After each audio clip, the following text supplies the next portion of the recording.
எங்களை நேசிக்கிற எங்கள் மகா பரிசுத்தமுள்ள எங்கள் பரலோக பிதாவே, உம்முடைய பரிசுத்தமுள்ள நாமத்தை வாழ்த்தி ஸ்தோத்திரிக்கிறோம். கிருபை இரக்கமுள்ள தேவனே ஸ்தோத்திரிக்கிறோம். தகப்பனே, இந்த அருமையான நல்ல நாளின் மனமகிழ்ச்சி நாளின் கால வேளைக்காக நன்றியோடு ஸ்தோத்திரிக்கிறோம். இம்மட்டும் உடைய பிள்ளைகள் பாடி துதித்து ஆராதிக்க உதவி செய்தீர். இப்பொழுதும் வந்திருக்கிற என்னோடும் எங்களோடும் பேசுவீராக. வசனங்களை கேட்பதற்கு உணர்வுதாரும், வாழ்வதற்கு கிருபைதாரும். இயேசு கிறிஸ்துவின் இன்ப நாமத்தில் பிதாவே, ஆமென். இந்த நாளிலே அசட்டை பண்ணாதே என்கிற தலைப்பின் கீழே நாம் வேதத்தை தியானிக்க போகிறோம். அசட்டை பண்ணாதே என்கிற தலைப்பின் கீழே தியானிக்க போகிறோம். 1 சாமுவேலின் புஸ்தகம் 2வது அதிகாரம் 30வது வசனம். ஆகையால் இஸ்ரவேலின் தேவனாகிய கர்த்தர் சொல்லுகிறதாவது, இப்போ ஏலிகிட்ட ஆண்டவர் சொல்றார், இஸ்ரவேலின் தேவனாகிய கர்த்தர் சொல்லுகிறதாவது, உன் வீட்டாரும் உன் பிதாவின் வீட்டாரும் என்றைக்கும் என் சந்நிதியில் நடந்து கொள்வார்கள் என்று நான் நிச்சயமாய் சொல்லி இருந்தோம். அப்படின்னா ஏற்கனவே சொல்லி இருக்கிறேன்றார். நிச்சயமாய் என் சந்நிதியில் நடப்பாங்கன்னு சொல்லியிருந்தும் இனி அது எனக்கு தூரமா இருப்பதாக, அது எனக்கு தூரமா இருப்பதாக. ஏன்? என்னை கனம் பண்ணுகிறவர்களை நான் கனம் பண்ணுவேன், என்னை அசட்டை பண்ணுகிறவர்கள் கன ஈனப்படுவார்கள் என்று கர்த்தர் சொல்லுகிறார். இப்போ என்ன சொல்றாரு? என்னை கனம் பண்ணுகிறவர்களை நான் கனம் பண்ணுவேன், என்னை அசட்டை பண்ணுகிறவர்கள் கனஈனப்படுவார்கள் என்று கர்த்தர் சொல்கிறார். அருமையானவர்களே, தேவனுடைய பிள்ளைகள் நாம் தேவனை கனம் பண்ணுகிறவர்களாக இருக்க வேண்டும். அசட்டை பண்ணினால் அவர்களை நானே கனஈனப்படுத்துவேன் என்று சொல்லுகிறார். அப்படியானால் தேவனுடைய பிள்ளைகள் கனஈனப்படுவதை தேவன் விரும்புகிறது அல்ல, அவரை கனப்படுத்த வேண்டும் என்று தான் எண்ணுகிறார். ஆகிலும் அசட்டை பண்ணினால் கனஈனப்படுவார்கள். நான் உதாரணமாக சொல்றேன். தாவீதை குறித்து நமக்கு நல்லா தெரியும். தாவீது தேவனுடைய இருதயத்திற்கு ஏற்றவன். அவன் தேவனுக்கு பிரியமானது எல்லாம் செஞ்சான். அவனை கர்த்தர் கனப்படுத்தினார், அவன் அவரை கனப்படுத்தினார். ஆகவே அவனை அவர் கனப்படுத்தினார். போகிற இடமெல்லாம் காப்பாற்றினார், எதிரிக்கு விலைக்கு காத்தார். அதோடு மாத்திரமல்ல, 40 வருஷம் இஸ்ரவேல் ஜனங்களை அரசாண்டார். நல்ல முதிர் வயது வரைக்கும் வாழ்ந்தான், நல்ல ஐஸ்வர்யவானாக வாழ்ந்தான். இந்த அளவுக்கு கனம் பண்ணினார் தேவன்.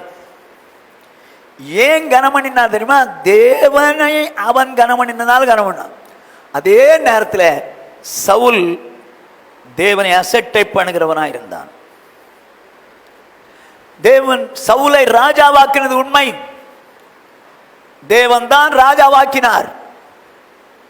ஆனால் அவனோ தேவனுடைய வார்த்தையை மீறி, அவருடைய வார்த்தைக்கு செவி கொடுக்காமல் அமலேக்கியர் காரியத்திலே தேவனுடைய வார்த்தை மீறிட்டான். சாமுவேல் ஒருத்தப்படுறார், சாமுவேல் அவன் என்னை புறக்கணித்து விட்டான் அப்படின்னு. அவருடைய வார்த்தைக்கு மீறி நடந்ததுனால என்னை புறக்கணித்து விட்டான். அதுக்கப்புறம் பொறாமை கொண்டான் தாவீது மேல, அசுத்தாய் உள்ள வந்துச்சு. கடைசி வரைக்கும் அவனை கொலை செய்யணும்னே சுத்தினான். இவனுடைய காரியமே இதான். கடைசியில என்ன செஞ்சான்? குறி கேட்கிற பெண் இடத்துல போய் நின்னான். இது அத்தனையும் வேதம் அழகா சொல்லுது. தேவனுக்கு துரோகம் பண்ணினான் என்று சொல்லி, துரோகம் பண்ணினான் என்று வேதம் சொல்லுது. இவனுடைய முடிவு என்ன தெரியுமா? ஈட்டிய குத்தினான், நாண்டுட்டு செத்தான். எவனோ தலையை வெட்டினான். இப்ப தலையை எடுத்துக்கிட்டு முழு உடம்பையும் பெரிஸ்திய தேசத்தில் அப்படி எல்லா பக்கமும் கொண்டு வந்து அப்படி சுத்த வச்சு கடைசியில் அலங்கத்தில் கோட்டையில் தொங்க விட்டுட்டாங்க. இதுதாங்க அவன் முடிவு. இதுதான் அசட்டை பண்ணினவனுடைய முடிவு. என்னை கனம் பண்ணுகிறவளை நான் கனம் பண்ணுவேன், என்னை அசட்டை பண்ணினால் கனஈனப்படுத்துவன்ல கனஈனப்படுவார்கள். ஆகையினால நீங்களோ நானோ என்றைக்கும் தேவனை கனம் பண்ணுகிற ஒரு தேவனுடைய பிள்ளைகளா இருக்கணும். சதனா, நான் எப்படி யாரை அசட்டை பண்ணுகிறார்கள் என்கிற காரியத்தை குறித்து தான் இன்னைக்கு பேச போறேன். நீங்க அசட்டை பண்ணினீங்க, கனஈனப்படுத்திடுவார். ஆனால் கனப்படுத்தினால் கனப்படுத்துவார். இப்ப எப்படி யாரை அசட்டை பண்றாங்க அப்படிங்கிறத நாம் தியானிக்க போறோம். முதல்ல கர்த்தரை அசட்டை பண்ணுகிறவர்கள் எப்படி அசட்டை பண்றாங்க பாருங்க. எண்ணாகமம் 11வது அதிகாரம் 20வது வசனம். 1 மாதம் வரைக்கும் புசிப்பீர்கள். இப்போ அவங்க சாப்பாடு கேட்கறாங்க, எங்களுக்கு கறி வேணும்னு கேட்கறாங்க, கொடுத்தாரு. அவர் சொல்றாரு மோசேட்ட, 1 மாதம் வரைக்கும் புசிப்பீர்கள். அது உங்கள் மூக்காலை புறப்பட்டு உங்களுக்கு தெவிட்டி போக மட்டும் புசிப்பீர்கள். புசிப்பீர்கள். உங்களுக்குள்ள இருக்கிற கர்த்தரை அசட்டை பண்ணி. என்ன சொல்றாரு? உங்களுக்கு உள்ளே இருக்கிற கர்த்தரை அசட்டை பண்ணி நாங்கள் ஏன் எகிப்திலிருந்து புறப்பட்டோம் என்று அவருக்கு முன்பாக அழுதீர்களே என்று சொல் என்றார். ஓஹோ ஹோ ஹோ ஹோ. இப்ப கர்த்தரை அசட்டை பண்ணுகிறார்கள். கர்த்தருடைய ஜனங்கள், தேவனால் அழைத்து வரப்பட்ட ஜனங்கள் கர்த்தரை அசட்டை பண்ணுகிறார்கள். எப்படி? நீங்க சொல்லுங்க பாப்போம். அசட்டை பண்ணி நாங்கள் ஏன் எகிப்திலிருந்து புறப்பட்டோம் என்று அவருக்கு முன்பு அழுதீர்களே. அப்படியானால் அவங்க கேட்டது கிடைக்கல, சாப்பாடு கிடைக்கல, அவங்க கேட்டது கொடுக்கலங்கிறதுக்காக அவங்க சொல்றாங்க, எகிப்தில நல்லா இருந்தோமே, எங்களை என்னமா கூட்டிட்டு வந்தாரு, நாங்க எகிப்திலிருந்து ஏன் தான் புறப்பட்டு வந்தோமோ தெரியலையே, அன்னைக்கு நல்லா இருந்தோமே நீங்க சொல்றதுனால கர்த்தரை அசட்டை பண்ணுகிறீங்க. அருமையான சௌரனே சௌரியே நல்லா கவனிச்சுக்கோ. என்னைக்கும் நான் ரட்சிக்கப்படும் எப்படிலாம் வாழ்ந்து தெரியுமா? இப்போ ஆண்டவர்கிட்ட வந்த பிறகுதான் கஷ்டப்படுறேன், ஏன் தான் வந்தோம்னா தெரியல. சொல்லாத. அப்படி நீ சொல்வாயானால் வேதம் சொல்லுகிறது நீ கர்த்தரை அசட்டை பண்ணுகிறாய். யோசித்து பார். உன் வாழ்க்கையில் பிரச்சனை வரத்தான் செய்யும். ஆண்டவரே சொன்னார், உலகத்தில் உங்களுக்கு உபத்திரம் உண்டுன்னு தான் சொன்னார். வரத்தான் செய்யும். எந்த விதத்திலும் வரலாம், எந்த விதத்திலும் வரலாம். குடும்பத்திலையும் வரலாம், வெளியே வரலாம், பணத்திலையும் வரலாம், எதுலையும் வரலாம். ஆனால் அப்படி வரும்போது உலகத்தில் உள்ளவங்களாம் நல்லா இருக்காம்பா, நம்ம ஏன் தான் ரட்சிக்கப்பட்டோமோ தெரியல, இப்படி கஷ்டப்படுறோம் சொல்லாத. அப்படி நீ சொல்லுவாயானால், நான் சொல்லல, வேதம் சொல்லுகிறது. ஆண்டவர் சொல்றார், நீ கர்த்தரை அசட்டை பண்ணி நாங்கள் ஏன் எகிப்திலிருந்து புறப்பட்டோம் என்று எனக்கு அழுவீர்களே.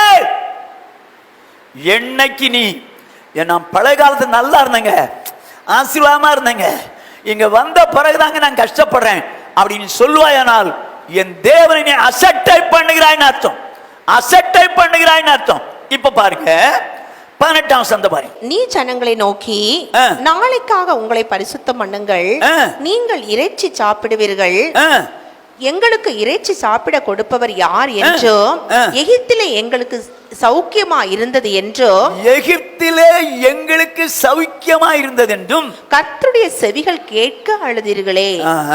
ஆகையால் நீங்கள் சாப்பிடும்படி கர்த்தர் உங்களுக்கு இறைச்சி கொடுப்பார். ஓஹோ, என்ன சொல்லி அழுறாங்க? இறைச்சி சாப்பிட கொடுக்கிறது யாரு? எகிப்தில சௌக்கியமா இருந்தோம், ஐயோ ரட்சிக்கப்படும் நல்லா இருந்தேங்க, சந்தோஷமா வாழ்ந்தேன், கடனை வாங்கி ஐயோ எப்படி வேணாலும் சந்தோஷமா வந்தேன். ஆனா ஆண்டவர்கிட்ட வந்தேன், இங்க வந்த பிறகுதாங்க நான் கஷ்டப்படுறேன். சொல்றியான் பார், சொல்றியான் பார்.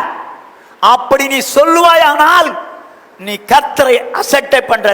ரட்சிக்கப்படும் நல்லா இருந்தேங்க, நல்ல ஆசீர்வாதமா இருந்தேன், கடன் வாங்குவேன், எவனை ஏமாத்துவேன், எல்லாம் பண்ணுவேன், எல்லாம் செய்வேன், நல்லா இருந்தேன். ஆனால் இப்போதோ நான் ரட்சிக்கப்பட்ட பிறகு பல பாடுகள் படுறேன். ஏன் தான் ரட்சிக்கப்பட்டனோன்னு சொல்றியா? யாராவது மனசுல சொல்றீங்களான்னு பாத்தீங்க. அப்படி சொல்லுவீர்களானால் நான் சொல்லல, அவரே சொல்றார், நீங்க கர்த்தரை அசட்டை பண்ணுங்க, நீங்க கர்த்தரை அசட்டை பண்ணுகிறீங்கன்னு சொல்றார். அருமையான சௌரனே சௌரியே, உன் வாழ்க்கை நல்ல கவனமா வச்சுக்கோ. கர்த்தரை அசட்டை பண்ணுகிறது ஒண்ணு. எகிப்தில் நல்லா இருந்தேன், அதாவது ரட்சிக்கப்படும் நல்லா இருந்தேனே நீங்க சொன்னீங்கன்னா கர்த்தரை அசட்டை பண்ணுகிறீர்கள் அர்த்தம். இப்ப வேதம் சொல்லுது, பிரசங்கின் புத்தகம் 7வது அதிகாரம் 10வது வசனம். இந்நாட்களை பார்க்கிலும் முன் நாட்கள் நலமா இருந்தது என்று சொல்லாதே, நீ இதை குறித்து கேட்பது ஞானமல்ல. இந்நாட்களை பார்க்கிலும் முன்னாட்கள் நலமா இருந்தது என்று சொல்லாதே. எப்படி எப்படி எப்படி? இப்ப இருக்கிற நாளை விட முன்னால நான் இருந்தேன் பாத்தீங்களா, ரட்சிக்கப்படும்னால, அந்த நாள் தாங்க நல்லா இருந்துச்சு. ஏன்னா நான் சினிமா போவேன், ஜாலியா சுத்துவேன், தண்ணி அடிப்பேன், தம் அடிப்பேன். எப்படிலாம் இங்க ஒரே போர்ப்பா. இந்நாட்களை பார்க்கிற முன்னாட்கள் நலம் என்று சொல்லாதே. அப்ப ஆண்டவர் கேட்டவர, நீ ஆண்டவர்கிட்ட வந்த பிறகு உனக்கு கஷ்டத்தை அனுமதித்தார். ஏன் தெரியுமா? உன்னை சுத்தமாக்குறது. ஆனா நீ என்ன நினைக்கிற? இங்க வந்த பிறதாங்க எனக்கு ரொம்ப கஷ்டம் வந்துருச்சு, இங்க வந்த பிறதாங்க வேதனைப்படுறேன். ஆனா முன்னால எப்படிலாம் வாழ்ந்த தெரியுமா? எவனை ஏமாத்துவேன், எப்படி வேணாலும் இருப்பேன், ஜாலியா இருந்தேன். ஆனா இப்ப ஒரு கூண்டுக்குள்ள அடைச்ச மாதிரி, இதை பண்ணாத, அதை பண்ணாத, இதை பண்ணாத, இதைச்சு அதைச்சுன்னு சொல்லிட்டு கர்த்தர் என்ன ரொம்ப வெளுத்து வாங்கினாரு. முன்னால்தான் நல்லா இருந்துச்சுங்க. யாராவது சொல்றீங்க? சொல்றீங்க? அப்படி சொல்லுவீர்களானால் நான் சொல்லல, கர்த்தர் சொல்றார், என்னை அசட்டை பண்ணுகிறேன், என்னை அசட்டை பண்ணுகிறீர்கள் என்றார். ஜாக்கிரதை. அருமையான சகோதரனே, என்னைக்கும் நான் ரட்சிக்கப்படுவதற்கு முன்னால் நல்லா இருந்தேங்க, இப்போதான் வேதனைப்பட சொல்லாத, கர்த்தர் சொல்றாரு. அப்படி சொல்றவன் என்ன அசட்டை பண்றான். ஓகே, ஒண்ணு. ரெண்டாவது, எப்படி கர்த்தரை அசட்டை பண்றாங்கன்னு பாருங்க. வாசிங்க. உபாகமம் 32வது அதிகாரம் 15வது வசனம். யெஷூரன் கொழுத்து போய் உதைத்தான். யெஷூரன் கொழுத்து போய் உதைத்தான். கொழுத்து கொழுத்து ஸ்துலித்து ஸ்துலித்து நினம் துண்ணின போது, நினம் கொழுப்பு ஏறின போது, தன்னை உண்டாக்கின தேவனை விட்டு, தன்னை உண்டாக்கின தேவனை விட்டு தன் ரட்சிப்பின் கண்மலையை அசட்டை பண்ணினான். எப்ப அசட்டை பண்றான்? கொழுப்பு ஜாஸ்தியாகி போச்சு. அவன் நல்ல ஸ்தூலித்து வந்துட்டான், நல்ல ஆசீர்வதிக்கப்பட்டான். ஆண்டவர்கிட்ட வரும்போது கஷ்டத்தில் வந்தான்,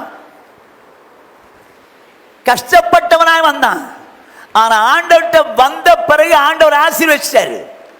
இந்த ஆசீர்வாதத்தில் அவனுக்குள்ள என்ன வந்து? பெருமை. பெருமை வந்ததுனால தன்னை தேவனை விட்டு, உண்டாக்கின தேவனை விட்டு தன் ரட்சிப்பின் கண்மலையாகிய தேவனை அசட்டை பண்ணான். அருமையான சோழனே, நான் இப்படி கேட்கிறேன், நீங்க கர்த்தருக்குள்ள ரட்சிக்கப்படும் முன்னால ஆசீர்வாதமா இருந்தீங்களா, ரட்சிக்கப்பட்ட பிறகு ஆசீர்வாதமா இருக்கீங்களா? நான் ரட்சிக்கப்படும் நாள் எப்படிலாம் ஆசீர்வாதம் வந்தேன் தெரியுமா, எப்படிலாம் வாழ்ந்தேன் தெரியுமா? ரட்சிக்கப்பட்டவர் தான் கஷ்டப்படுறேன்னு யாராவது சொல்லுவீங்களா? ஒருத்தரும் சொல்ல முடியாது. தெரியுமா உங்களுக்கு? ரட்சிக்கப்படும் முன்னால் நீங்க ஏழையா இருக்கலாம், கஷ்டத்தில் இருக்கலாம், கம்மியில் இருக்கலாம். ஆனால் ரட்சிக்கப்பட்ட பிறகு நிச்சயமா அந்த நாட்களை விட இந்த நாட்கள் ஆசீர்வாதமா தான் இருப்பார். அதுல மாற்றமே கிடையாதுங்க, மாற்றமே கிடையாது. ஆனா இன்னைக்கு அன்னைக்கு கவலைப்பட்டீங்க, கண்ணீர் விட்டீங்க, கஷ்டப்பட்டீங்க. ஆனால் ஆண்டவர்கிட்ட வந்தோன்னு என்ன வந்துருச்சு? ஆசீர்வாதம். ஆசீர்வாதம் வந்த பிறகுதான் கொழுத்து போய் அவர் கிடைக்கிறார். ஏன் இப்படி பேசுறான்? ஸ்தூலித்து கொழுத்திருச்சு, கொழுப்பு உண்டாயிடுச்சுங்க. கொழுப்பு பெருமை, பெருமைனாதான் ஆண்டவர் அவ்வளவு அவர் கிடைக்கிறாரு. ஒன்னு ஆசீர்வச்சதே அவர் தானே. அப்புறம் கொழுப்பு அது ஏறினதுனால தான் சொல்ற, கொழுப்பு ஏறினதான் சொல்ற. இதைத்தான் ஓசியாவில் சொல்லுவார் பாருங்க. ஓசியா 13வது அதிகாரம் 5வது 6வது வசனங்கள் எப்படி பண்றாங்க பாருங்க. நான் உன்னை மகா வறட்சியான தேசமாகிய வனாந்தரத்திலே அறிந்து கொண்டேன். எப்படி? என் தேவன் மகா வறட்சியான வனாந்தரத்திலே, ஒன்னும் கிடைக்காத காட்டுக்குள்ள வனாந்தரத்திலே அறிந்து கொண்டேன். தங்களுக்கு இருந்த மேய்ச்சலினால், இப்ப என்ன பண்ணிட்டாரு? கர்த்தர் மேய்ப்பரா மாறினால மேய்ச்சல் உண்டாக்கிட்டாரு.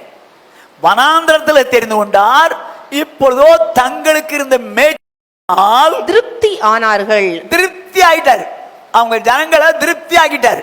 தங்களுக்கு இருந்த மேய்ச்சலினால் திருப்தி ஆனாங்க. முன்னால எங்க இருந்தாங்க? வனாந்தரத்தில். சாப்பிட வசதி இல்லை, வசதி இல்லாத சூழ்நிலையில் இருந்தாங்க. ஆனா அங்கதான் தெரிந்து கொண்டார். தெரிந்து கொண்டு என்ன பண்றார்? மேய்ச்சலுக்குள்ளே நடத்துறார். உயர்ந்த மேய்ச்சலினால் திருப்தி ஆனார்கள். அப்பா, ஆண்டவர் எங்களை ரொம்ப ஆசீர்வதிச்சிருக்காருப்பா அப்படின்னு சொல்ற அளவுக்கு திருப்தி ஆகிட்டாரு. ஆமாச்சிட்டு திருப்தி ஆன பின்பு, திருப்தி ஆன பின்பு அவர்கள் இருதயம் மேட்டிமையாயிற்று. அவர்கள் இருதயம் மேட்டிமை காஞ்சி கடந்த போதெல்லாம், கர்த்தாவே உங்களை தான் நம்புறேன், நீங்க என்னை ரட்சித்தீங்க, என்னை காப்பாத்துனீங்க, ஆண்டவர் உங்களை தான் நம்புறேன், உங்களை தான் நம்புறேன்றான். அப்படிப்பட்டவனுக்கு என்ன கொடுத்துட்டாரு? ஆசீர்வாதம் கொடுத்தார். ஆசீர்வாதம் கொடுத்தார், ஆசீர்வதித்தார். அப்படி ஆசீர்வதிக்கப்பட்ட பின்பு இருதயம் மேட்டிமையாயிற்று. அதனால் என்னை மறந்தார்கள். நிறைய பேர் அப்படிதாங்க. காஞ்சி கடந்த நேரத்துல கர்த்தர் ரட்சித்த போது ஆண்டவர் இப்படிலாம் என்ன ஆசீர்வதிச்சாரு, இப்படிலாம் நடத்தினாரு அப்படின்னு சொல்லி ரொம்ப சந்தோஷப்படுவான். ஆனா கொஞ்சம் ஐஸ்வர்யமும் பணமும் எல்லாம் வந்துருச்சுன்னு வச்சுங்க, அந்தஸ்து வந்துருச்சுன்னு வச்சுங்க, என்ன சொல்லுவான்? சபைக்கு போடுவான், அது கிடக்கட்டுங்க, விடுங்க, ஆண்டவருக்கு அவர் கிடக்கிறாருங்க. ஆஹா, எதுனால? திமிருங்க, திமிரு, பெருமை.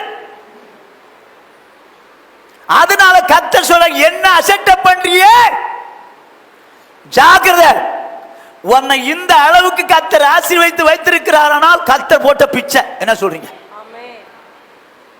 நான் அப்படி சொல்லுவேன், என்ன பிச்சை கிச்சைன்றாரு?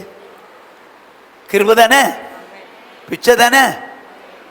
இந்த அளவுக்கு கர்த்தர் உயர்த்தி வைத்திருக்காருன்னா பிச்சைங்க, கர்த்தர் போட்ட பிச்சைங்க. ஆனா நம்மளை உயர்த்தி வந்தோடனே முன்னால இருந்த நாட்கள் எல்லாம் மறந்துடுவோம். யார் தெரியுமா? பெருமை. உடனே ஆண்டவர் தான் மறக்கிறான், சபைக்கு வரமாட்டான், கர்த்தருடைய காரியங்களை ஈடுபட மாட்டான். பிஸி பிரதர், ரொம்ப பிஸி. முன்னால பசி அப்ப கொடுத்துட்டாரு, இப்ப பிஸி. பிஸியா இருந்ததுனால என்ன ஆயிடுச்சு? ஆண்டவர் எனக்கு பெருசு இல்லை, ஆண்டோடைய காரியம் பெருசு இல்லை, நான் அங்க போனேன் இங்க போனேன் இங்க போன உயர்த்தி, அதெல்லாம் வராங்க, அதெல்லாம் அவர் பார்த்து பாருங்க, நம்மளால முடியாது. ஆஹா, ஓஹோ, ஆண்டவரை மறக்கிறியா? வசதி வந்தோடனே, வசதி வந்த உடனே ஆண்டவரை மறக்கிறியா? இஸ்ரவேல் ஜனங்களை வனாந்தரத்தில் கண்டுபிடித்தார். ஒண்ணுமே இல்லை, ஒண்ணுமே வசதி இல்லை. கண்டுபிடித்த அவர் என்ன பண்ணாரா? மேய்ச்சலினால் திருப்தி ஆக்கினார். அப்படின்னா அவங்களுக்கு கொடுக்க வேண்டிய ஆசீர்வாதத்தெல்லாம் கொடுத்து அவங்களை திருப்தி ஆக்கிட்டார். இப்ப திருப்தியான பிறகுதான் ஆண்டவர் அசட்டை பண்ணிட்டாங்க. அதனால் என்ன மறந்தார்கள்? எதினால் மறந்தார்கள்? திருப்தியானதுனால. காய போட்டிருந்தா கூட ஆண்டவரே ஆண்டவரே நீங்க தான் பான்னு நினைச்சிட்டு இருப்பான், காய போட்டுக்கிட்டு இருந்தா. ஆனா இப்ப என்ன போச்சு? நல்ல வசதியா திருப்தி ஆக்கிட்டாரா? அவர் கிடைக்கிற அப்புறம் பார்க்கலாம், ஜெபமா அப்புறம் நினைக்கலாம், போ கர்த்தருடைய காரியம் அதுக்கப்புறம் பார்த்துக்கலாங்க. ஆராதனை என்ன அதெல்லாம் முடியாதுங்க, இன்னைக்கு வர முடியாதுங்க. கஷ்டப்படுற நேரத்தில் கர்த்தர் ரட்சித்தாருங்க, வனாந்திரத்திலே ரட்சித்தார். ஆனால் இப்பொழுது மேய்ச்சலை கொடுத்தார், நல்ல வசதியை கொடுத்தார், வாய்ப்புகளை கொடுத்தார். ஐயோ, இதெல்லாம் ஆசீர்வாதத்தை கூட தந்தார். தந்த பிறகுதான் புத்தி கெட்டு போச்சு, ஆண்டவரையே மறக்கிறான். இதுதான் சொன்னாரு வேதத்தின்படி. ஒண்ணு ஆண்டவர் அசட்டை பண்ணது எப்படி? முதல்ல கர்த்தர் அசட்டை பண்ணுது, எகிப்தில நல்லா இருந்தோமே, எகிப்தில ஆசீர்வாதமா இருந்தோமே அப்படின்னு சொல்றான் பாரு, அவன் அசட்டை பண்ணான். ரெண்டாவது, ஆசீர்வாதம் வந்த உடனே கர்த்தரை மறக்கிறான், அசட்டை பண்றான். நான் இப்போ ஒரு மனுஷன் உங்களுக்கு சொல்றேன், உங்களுக்கு தெரிஞ்சவன் தான். வாசிங்க 2 நாளாகமம் 26வது அதிகாரம் 1 வசனம். அப்பொழுது யூதா ஜனங்கள் எல்லாரும் 16 வயதான உசியாவை அழைத்து வந்து 16 வயதான உசியாவை அழைத்து வந்து அவனை அவன் தகப்பனாகிய அமத்சியாவின் ஸ்தானத்திலே அவனுடைய தகப்பனாகிய அமத்சியாவின் ஸ்தானத்திலே ராஜாவாக்கினார்கள். எல்லாரும் கவனமா கேட்டுங்க. யாரை? உசியாவை. யாருடைய ஸ்தானத்துல? அமத்சியா செத்துட்டான். இப்போ எல்லாம் சேர்ந்து உசியாவை ராஜாவாக்கிறார்கள். எத்தனாவது வயதுல? 16வது வயதுல உசியாவை ராஜாவாக்கினார்கள். இவன் ஆண்டவருடைய பார்வையை எப்படி இருக்கான்னு பாருங்க. வாசிங்க இப்போ 5வது வசனம். தேவனுடைய தரிசனங்களில் புத்திமானா இருந்த சகரியாவின் நாட்களிலே தேவனை தேட மனதிணங்கி இருந்தான். ஓஹோ, என்னவா? இப்போ தேவனுடைய தரிசனங்களிலே கர்த்தருடைய காரியங்களே புத்திமானா இருந்த சகரியாவின் நாட்களிலே. அவன் யாருன்னு பின்னால் சொல்றேன். இந்த சகரியா ஒரு ஆசாரியன். இவன் தான் இவனை காப்பாத்திட்டு வந்தவன் சின்ன வயசுல இருந்து. யார? இந்த உசியாவை. இப்ப பாருங்க, சகரியாவின் நாட்களிலே தேவனை தேட மனதிணங்கி இருந்தான். ஓ, அந்த சகரியாவின் நாட்களில் தேவனை தேடுறதுக்கு மனசா இருந்தான். அவன் கர்த்தரை தேடின நாட்களில் தேவன் அவன் காரியங்களை வாய்க்க செய்தார். ஹல்லேலூயா. என்னவா? அவன் கர்த்தரை தேடுவதற்கு தன்னை அர்ப்பணித்தான். தேடின நாட்களிலே தேவன் அவன் காரியங்களை வாய்க்க செய்தார். 16 வயசுல ராஜாங்க, 16 வயசுல ராஜா. இப்பொழுதோ அவன் கர்த்தரை தேடுறான். அந்த கர்த்தரை தேடினால தேவன் அவன் செய்யற காரியங்கள் எல்லாவற்றையும் வாய்க்க பண்ணுகிறான். எப்படி 16 வயசுல ராஜாவானவன எல்லா ஆசீர்வாதம் கொடுத்து உயர்த்திட்டார். இப்ப கவனமா கேளுங்க. இப்ப 15வது 16வது வயசு வாசிங்க. கோபுரங்கள் மேலும் அலங்க கோடிகள் மேலும் நின்று அம்புகளையும் பெரிய கற்களையும் பிரயோகிக்கிறதற்கு நிபுணரான தொழிலாளிகள் கற்பித்த எந்திரங்களையும் அவன் எருசலேமில் உண்டாக்கினான். ஏங்க பெரிய பெரிய பீரங்கெல்லாம் செஞ்சிருக்கான்.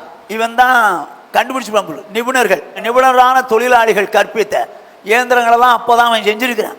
அவன் காலத்தில் அந்த அளவுக்கு பவர்ஃபுல் ஆகிட்டான். யாரு? உசியா ராஜா. 16 வயசுல ராஜாவானா. இப்பொழுதோ நாள் ஆகுது. அவன் ஆண்டவர் அவ்வளவு ஆசீர்வச்சார், அத்தனையாய் ஆசீர்வச்சார், உயர்த்தினார். இப்ப நடக்கிற பாருங்க. அப்படியே அவன் கீர்த்தி வெகு தூரம் பரம்பிற்று. அவனுடைய கீர்த்தி வெகு தூரம் பரம்பிற்று. அவன் பலப்படு மட்டும் ஆச்சரியமாய் அவனுக்கு அனுகூலம் உண்டாயிற்று. இப்போ அவன் பலப்படுற வரைக்கும் ஆச்சரியமாய் அவனுக்கு அனுகூலங்கள் உண்டாகுது. அவனை பலப்படுத்துறார். இந்த அனுகூலங்கள் எல்லாம் உண்டாக்குறது யாரு? கர்த்தர். எதுக்கு? அவன் பலப்பட்டு ராஜாவா இருக்கணும், தான் வச்சிருக்கிற இஸ்ரவேல் ஜனங்களை அரசாளணும் அப்படிங்கிறதுக்காக அவர் அனுகூலங்களை உண்டு பண்ணினார். இப்போ அனுகூலம் உண்டாயிற்று. அடுத்த வசனத்தை வாசிங்க. அவன் பலப்பட்ட போது தனக்கு கேடு உண்டாகும் மட்டும் 16 வயசுல கேடு வரல. 16 வயசுல நல்ல பிள்ளையா இருக்கிறான். 16 வயசுக்கு மேல ராஜ்யபாரம் பண்ணும் போது ஆண்டவர் அவனுக்கு அனுகூலமான காரியங்கள் எல்லாம் செஞ்சுட்டு வர்றாரு. எல்லா அனுகூலமான காரியங்களையும் செஞ்சுட்டு வர்றாரு. ஆனால் வேதம் சொல்லுகிறது அவன் பலப்பட்ட போது, இப்ப பெரிய ஆளாயிட்டான், அந்த தேசத்திலே பெரிய ஆளாகி பலப்பட்ட ஒரு நிலைமை. அப்படி நிலைமையில தனக்கு கேடு உண்டாகும் மட்டும் அவனுடைய மனம் மேட்டிமையாகி மேட்டிமையாகிவிட்டது. பெருமை பலப்பட்டதுனால அனுகூலம் உண்டாக்குறது யாரு? கர்த்தர். பலப்பட்டது காரணம் யாரு? கர்த்தர். இப்ப இந்த அளவுக்கு உயர்ந்த பிறகு அவன் மனம் மேட்டிமையாகிவிட்டது. எல்லாரும் நல்லா கவனிச்சிங்க. என்ன கர்த்தர் இந்த அளவுக்கு உயர்த்தினாரே, இந்த அளவுக்கு ஆசீர்வதிச்சாரே, இந்த அளவுக்கு எனக்கு நன்மை செய்தாரு அப்படின்னு நினைச்சு ஆண்டவரை பற்றி கொள்ள விரும்பல. அதுக்கு மாறா பலப்பட்ட போது அவன் என்ன செய்யறான் பாருங்க. வாசிங்க. தன் தேவனாகிய கர்த்தருக்கு விரோதமாக மீறுதல் செய்து, தேவனாகிய கர்த்தருக்கு விரோதமாக மீறுதல் செய்து, எப்படி என்ன மீறுதல் செய்தான் பாருங்க. தூப பீடத்தின் மேல் தூபம் காட்ட கர்த்தருடைய ஆலயத்திற்குள் பிரவேசித்தான். திமிரு பாத்தீங்களா? பெரிய ஆள் ஆயிட்டான். எல்லா காரியமும் அவனுக்கு அனுகூலமா மாறிட்டு அந்த அளவுக்கு பெரிய ஆள் ஆயிருக்கிறான். தேவனே அனுகூலம் உண்டாக்கிட்டாரு. இப்ப அவன் பலப்பட்ட போது அவன் இருதயம் மேட்டிமையாகிவிட்டது. பெருமை வந்துருச்சு.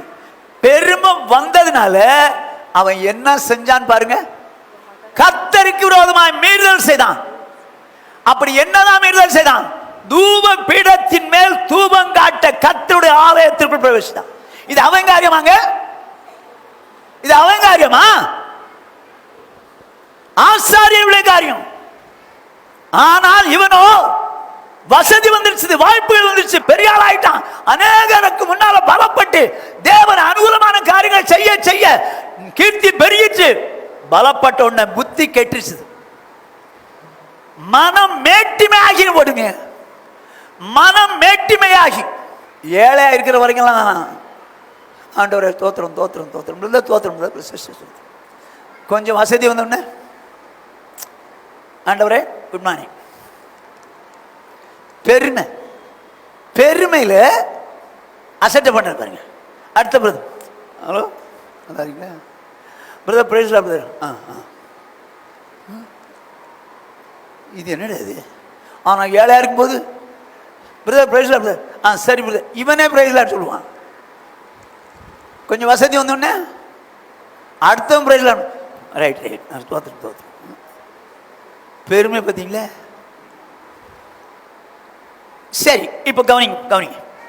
மனம் மேட்டுமையானதுனால செய்யக்கூடாத காரியத்தை செஞ்சு மீதல் செஞ்சான். என்ன பண்ணான்? தூபப்படத்தின் மேல் தூபம் காட்டினான். இது அவனுக்கு வேலை. அவன் வேலையா? அவன் வேலையே இல்லைங்க.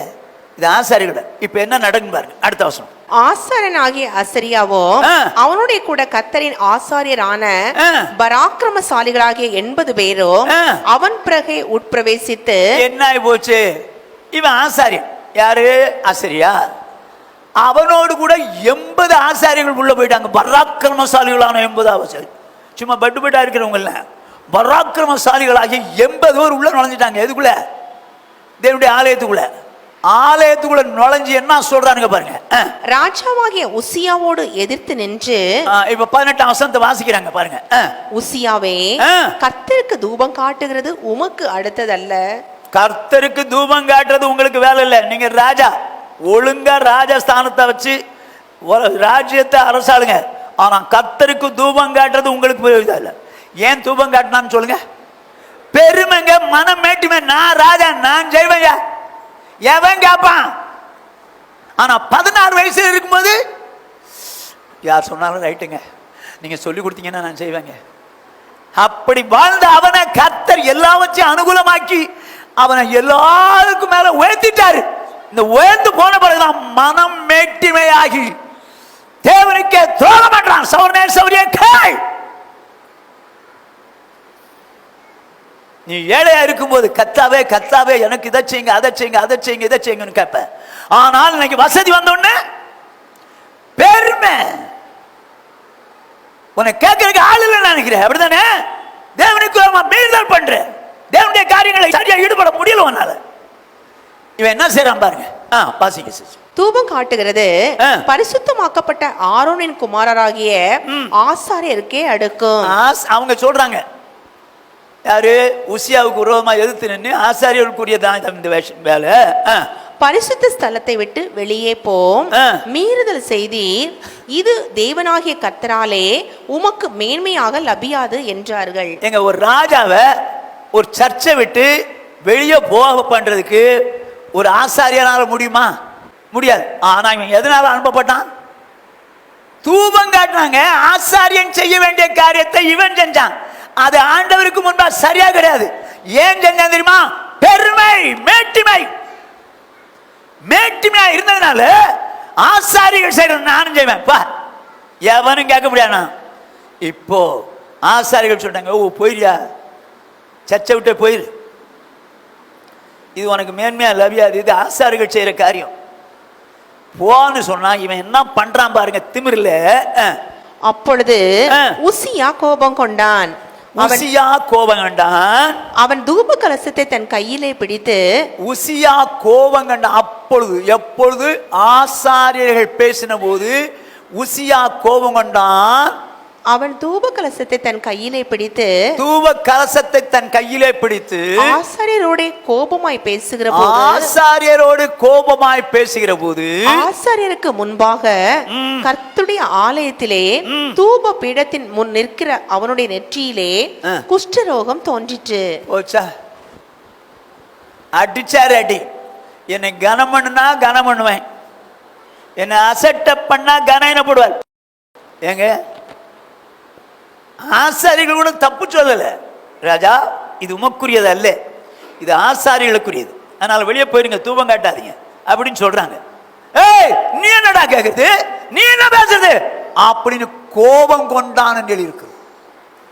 கோபத்துல பேசணும்னா கர்த்தர் பார்த்தாரு, யாரடா என்ன அசட்ட பண்றியா?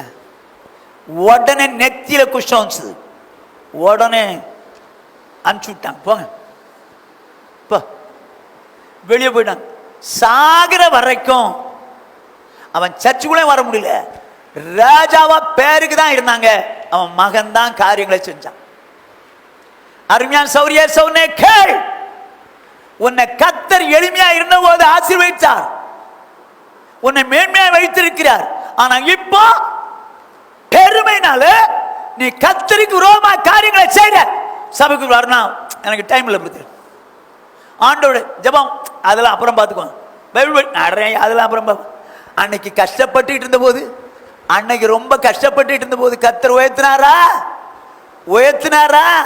இன்னைக்கு பெருமை வந்த பிறகு, நீ எல்லாம் உன்னை ஆசீர்வதிச்சாருங்கிறத நீ தெரிஞ்ச பிறகு பெருமை உனக்கு வந்து நீ கர்த்தரை அசட்டை பண்ற. யோசிச்சுப்பார்.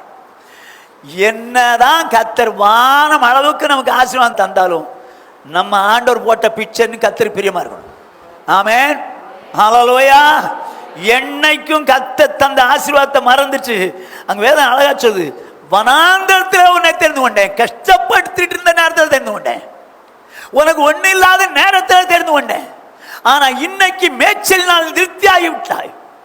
நான் தான் மேய்ச்சல் கொடுத்தது, நீ திருப்தியாகி விட்டாய். ஆனா திருப்தியான பிறகு என்ன மறுதலிக்கிறியே, என்னை உதைக்கிறியே, எப்படி செய்வ? சௌர்ணே சௌரியே கர்த்தரை அசட்டை பண்ண ரெண்டு விதத்தில் அசட்டை பண்ண. ஒன்னு எகிப்தில நல்லா இருந்தது அப்படின்னு சொல்றதுனால, ரெண்டு ஆசீர்வாதம் வந்தோடனே பெருமையில கர்த்தருக்கு அசட்டை பண்றாங்க. ரெண்டு சரிதானா? இது ஒரு காரியம், கர்த்தரை அசட்டை பண்ண. ரெண்டாவது, யாரை அசட்டை பண்ணுகிறார்கள், யாரை அசட்டை பண்ணுகிறார்கள்? லூக்கா எழுதின சுவிசேஷம் 10வது அதிகாரம் 16வது வசனம். சீஷரை நோக்கி, உங்களுக்கு செவி கொடுக்கிறவன் எனக்கு செவி கொடுக்கிறான். இப்போ தேவன் என்ன சொல்றாரு? நீங்க எல்லாம் போங்கப்ப, நான் சொன்னதை மாவட்டம் அவங்களுக்கு உபதேசம் பண்ணுங்க அப்படின்னு சொல்றாரு. சொல்றவர் என்ன சொல்றாரு? உங்களுக்கு செவி கொடுக்கிறவன் எனக்கு செவி கொடுக்கிறான். உங்களை அசட்டை பண்ணுகிறவன், உங்களை அசட்டை பண்ணுகிறவன் என்னை அசட்டை பண்ணுகிறான். என்ன அசட்டை பண்ணுகிறான்? என்னை அசட்டை பண்ணுகிறவன், என்னை அசட்டை பண்ணுகிறவன் என்னை அனுப்பினவரை அசட்டை பண்ணுகிறான் என்றார். இப்ப பிதா எப்படி அசட்டை பண்ணப்படுகிறார்? இயேசு அசட்டை பண்ணும்போது பிதா அசட்டை பண்ணப்படுகிறார். இயேசு எப்படி அசட்டை பண்ணப்படுகிறார்? தேவனுடைய ஊழியக்காரனை நீங்கள் அசட்டை பண்ணினால், இப்ப நான் இப்படி சொல்றேன், இந்த சபைக்கு நான் தான் ஊழியக்காரனா இருக்கணும் நான் என்னைக்குமே நினைச்சதில்லை. கர்த்தரா பார்த்து பிச்சை போட்டு ஒரு சபை ஆரம்பிக்க வச்சாரு, அதுல உங்களெல்லாம் சேர்த்தார். அவர்களுக்கு என் இருதயத்திற்கு ஏற்ற மேய்ப்பனே கொடுப்பேன்னு கொடுத்தாரு. சரிதானா? இப்ப ஊழியக்காரர், இப்ப நீங்க இந்த ஊழியக்காரர நீங்க அசட்டை பண்ண முடியாது. ஊழியக்காரன் கர்த்தர் கொடுத்தவருங்க, கர்த்தர் கொடுத்த ஊழியக்காரன் அசட்டை பண்ண முடியாது. அப்படி அசட்டை பண்ணினால் கர்த்தருடைய ஊழியக்காரனை அசட்டை பண்ணுகிறவன் யார் அசட்டை பண்ணுகிறான்? இயேசு அசட்டை பண்றான். இயேசு அசட்டை பண்றவன் யார் அசட்டை பண்றான்? பிதாவை. எங்க இடிக்குது பாருங்க, எங்க இடி. ஊழியக்காரனை அசட்டை பண்ணா இயேசுவை அசட்டை பண்றாங்க. இயேசு அசட்டை பண்ணா பிதாவை அசட்டை பண்ண. ரொம்ப ஜாக்கிரதை. நான் எனக்கு உங்ககிட்ட இருந்து பெரிய மரியாதை வரணும் அப்படி கேட்க வரல, அப்படி உங்கள்கிட்ட கெஞ்ச வரல. நீங்க என்ன அசட்டை பண்ண முடியாது. என்ன அசட்டை பண்ணா இயேசு அசட்டை பண்றீங்க, இயேசு அசட்டை பண்ணா பிதாவை அசட்டை பண்றீங்க. சரியா? இப்ப ஊழியக்காரனை ஏன் வச்சார்? வாசிங்க தயவு செய்து 2 நாளாக 36வது அதிகாரம் 15வது 16வது வசனம். அவர்களுடைய பிதாக்களின் தேவனாகிய கர்த்தர் தமது ஜனத்தையும் தமது வாசஸ்தலத்தையும் காப்பதற்கான இரக்கமுள்ளவரா இருந்தபடியால். சரி வெயிட். ஆண்டவர் ஏன் இரக்கமுள்ளவர் சொல்லி எப்படி தெரியுது? தமது ஜனத்தையும்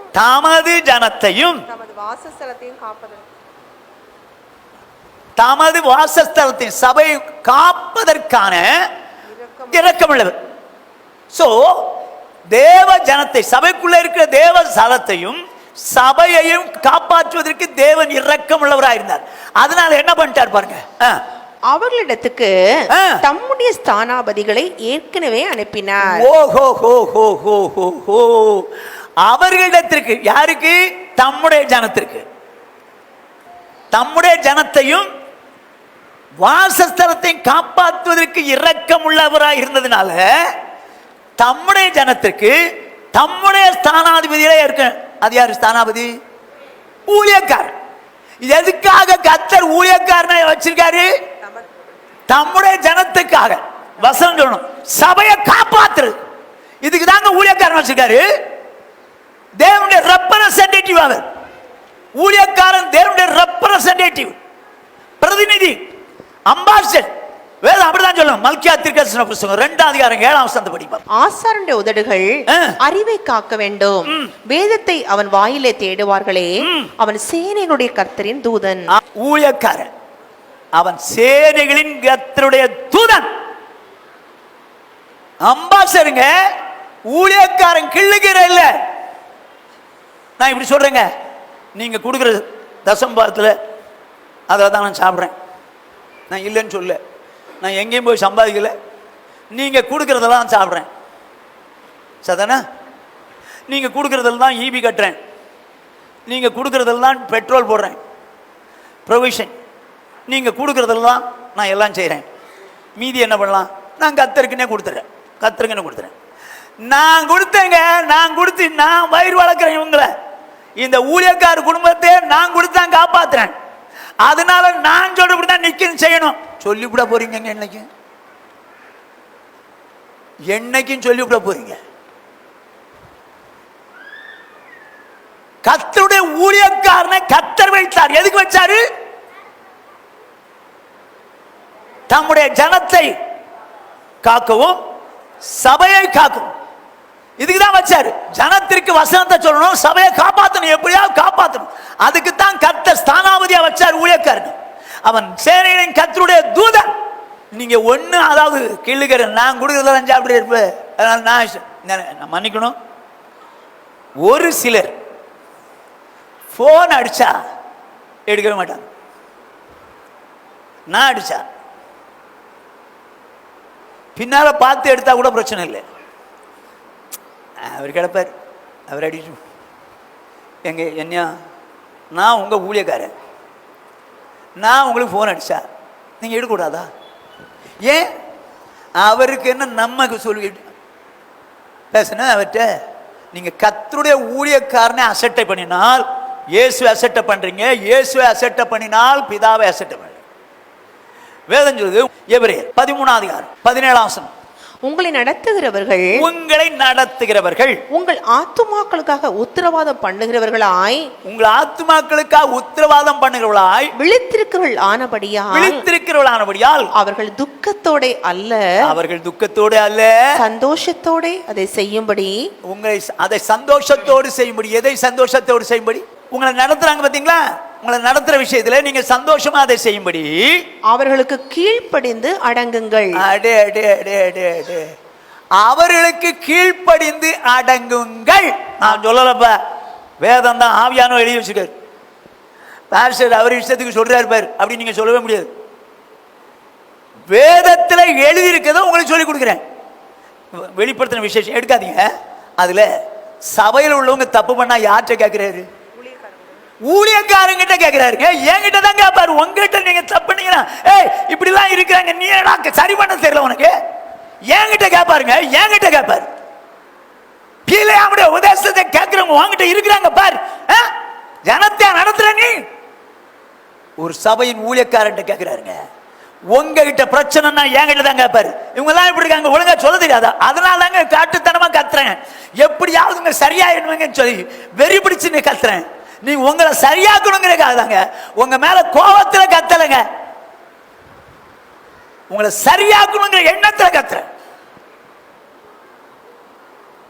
ஏன்னா நான் தான் உங்களுக்கு உத்தரவாதம் பண்ணணும் உங்க ஆத்மாவுக்கு. புரியுதா? உங்க ஆத்மாவுக்கு உத்தரவாதம் பண்றது நான் தான். பக்கத்தில் உள்ள சவரனோ சௌரியா உத்தரவாதம் பண்ண முடியாது.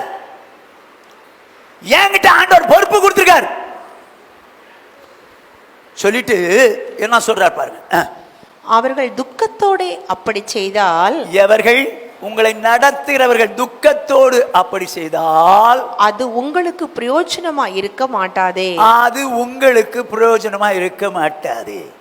அப்ப ஊழியக்காரரை நீங்க என்ன பண்ணணும்? கனம் பண்ணணும். எப்படி கனம் பண்ணணும்? ரெட்டிப்பான கனத்துக்கு பாத்திரரா எண்ணுங்கள் இருக்கு. புரியுதுங்களா? உங்களை நடத்துற ஊழியக்காரனுக்கு கீழ்ப்படிந்து, மனைவிகளே உங்கள் புருஷருக்கு கர்த்தருக்குள் ரைட்டு.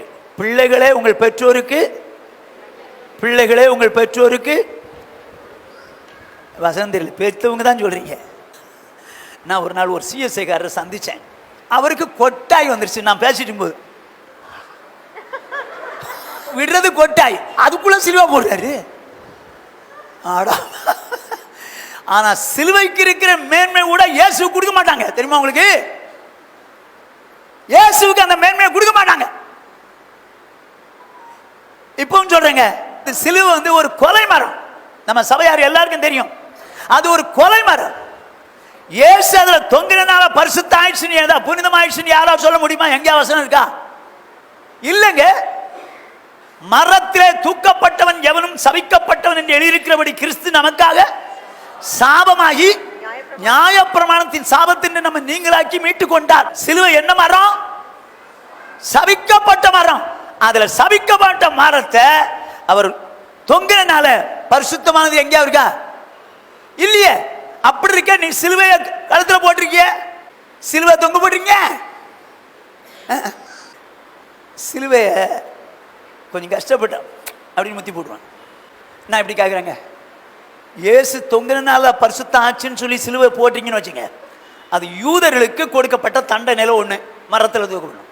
இந்தியாவில் ஆண்டவர் கொலை செய்யப்படணும். அப்போ என்ன செஞ்சிருப்பாங்க? என்ன செஞ்சிருப்பாங்க?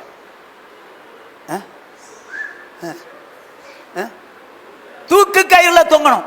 அப்போ தூக்கு இன்னைக்கு சிலுவை மாட்டவங்க அன்னைக்கு இங்க தொங்க இருந்தா தூக்கு கயிறு தான் போட்டுக்கணும். சிலுவையில தூக்கு கயிறு போட்டு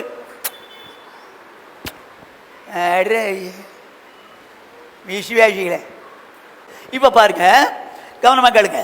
சின்ன பிள்ளைலாம், பிள்ளைகளே உங்கள் பெற்றோருக்கு கர்த்தருக்குள், வேலைக்காரரை உங்கள் எஜமானுக்கு கீழ்ப்படியுங்கள். சோதனா, விசுவாசிகளே உங்கள் ஊழியக்காரருக்கு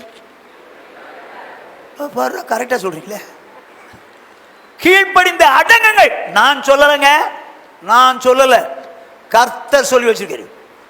ஒருவேளை அவன் அசட்ட பண்ணீங்க, ஊழியக்காரன் கர்த்தர் கொடுத்த ஊழியக்காரன் அந்த ஆள் கிடக்குறான்ப்பா, அவன் காட்டு கூச்சல் போடுவான் போ, அவனை பார்க்கறதுக்கு விருப்பம் இல்லை அப்படின்னு சொல்லி நீங்க கர்த்தருடைய ஊழியக்காரனை அசட்டை பண்ணினால் என்ன நடக்கும்னு வேதத்திலே சாட்சியை சொல்றேன் பாருங்க. எல்லாருக்கும் தெரிஞ்ச சம்பவம். இப்ப இந்த உசியா ஊழியக்காரனை அசட்டை பண்ணானா? அசட்டை பண்ணி கோமா பேசானா? நெத்தியில குஷ்டம் வந்துச்சா? இப்ப பாருங்க என்ன ஆகும். ஜீசஸ் 16வது அதிகாரம்,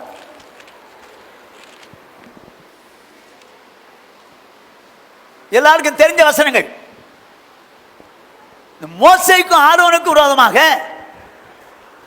கோராகு, தாத்தான், அபிராம், ஓன் என்பவர்களும் 250 விஐபிஸும் மோசேக்கு ஆரோனுக்கு விரோதமா நிற்கிறாங்க. இப்ப கோராகு தான் பேசுறான், மோசே உன்னை பெரிய ஆளா காமிக்காது, சபைக்குள்ள இருக்கிறவங்க எல்லாம் பரிசுத்தவான்கள், நீ இப்படி செய்ய முடியாதுன்னு சொல்லி கோபத்தில் பேசுறாங்க.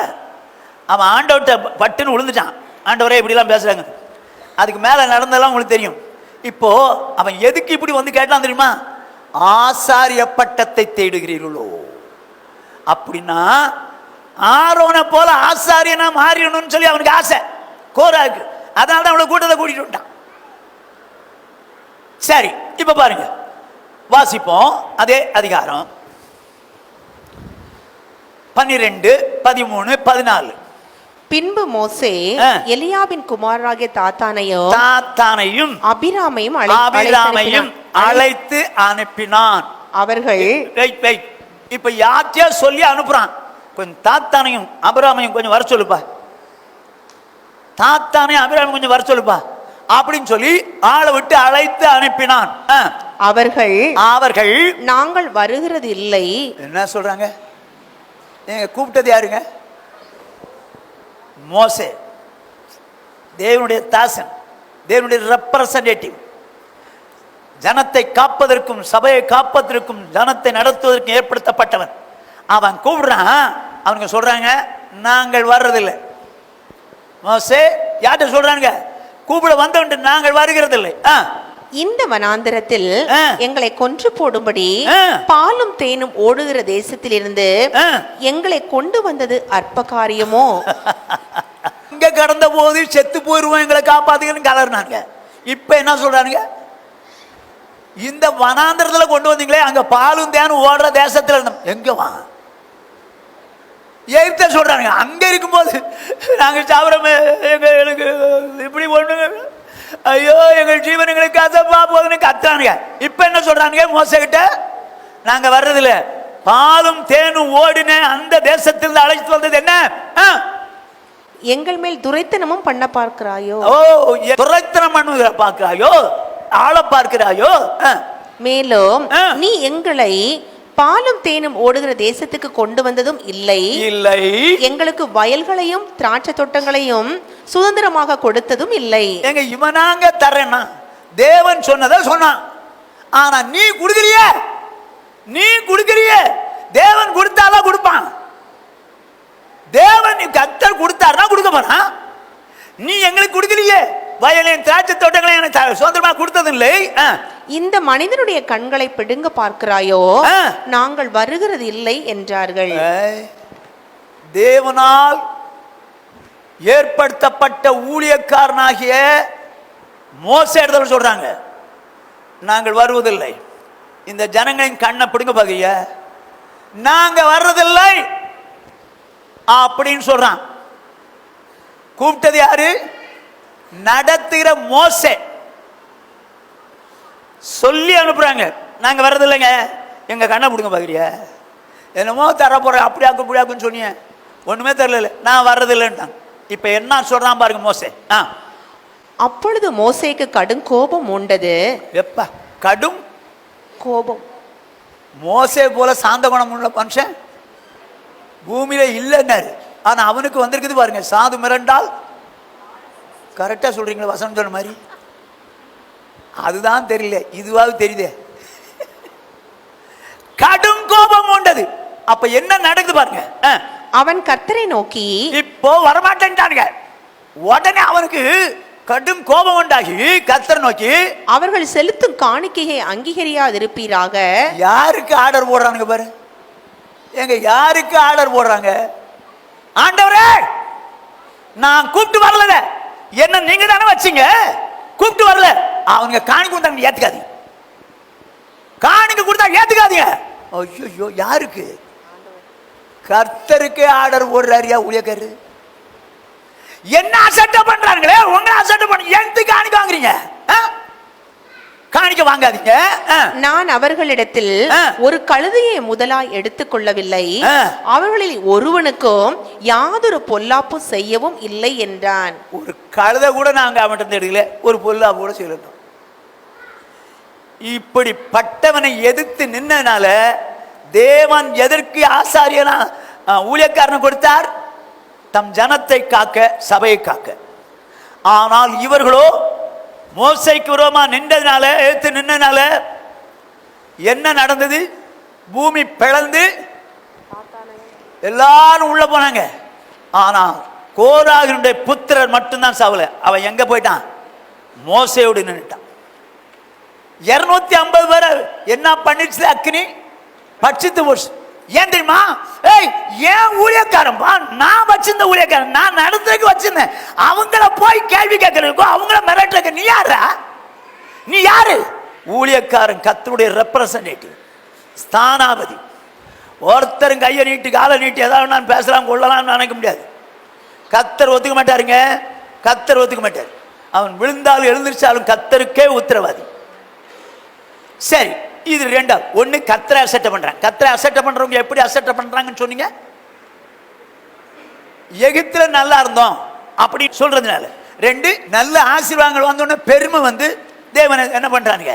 அசட்டை பண்றாங்க. சரி சரி, அடுத்தது யார் அசட்டை பண்றாங்க? ஊழியக்காரன். கவனமா கேட்டுங்க. நீங்க என்ன அசட்டை பண்ணா எனக்கு ஒன்றும் இல்லைங்க, நான் அவருடைய ரெப்ரசன்டேட்டிவ். நீங்க அசட்டை பண்ணா என்ன அசட்டை பண்ணா? இயேசு அசட்டை பண்றீங்கன்னு அர்த்தம். இயேசு அசட்டை பண்ணா பிதாவை அசட்டை பண்றீங்கன்னு அர்த்தம். நான் ஒண்ணுமே ஆண்டவரை இனி இப்படிலாம் அசட்டை பண்ண நான் ஒரு நாளும் ஆண்டவர்கிட்ட சொல்ல போறது. ஆட்டோமேட்டிக்காவே அங்க போயிட்டே இருக்கு. நீங்க கனம் பண்ணீங்கன்னா இயேசுவை கனம் பண்றீங்கன்னு அர்த்தம்.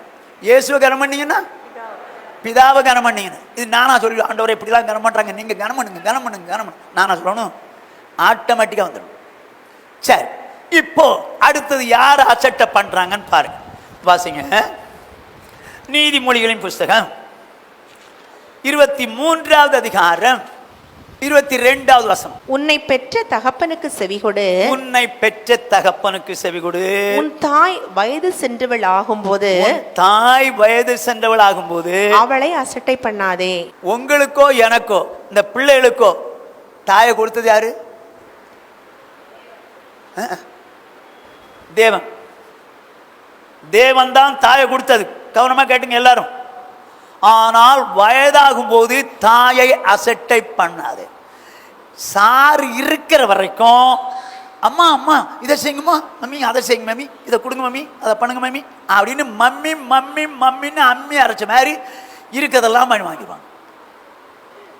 இருக்கிறது ஏன்னா சார் இருக்கு. நானும் பார்ப்பேங்க இந்த குழந்தைகளை கையில் தூக்கிட்டு போகும்போது, ஆண்டவரே பாவம் அந்த தாய் அந்த அம்மா நனையுது, புள்ள நனையக்கூடாதுன்னு முந்தாவனை மேலே போட்டு தூக்கிட்டு போகுது.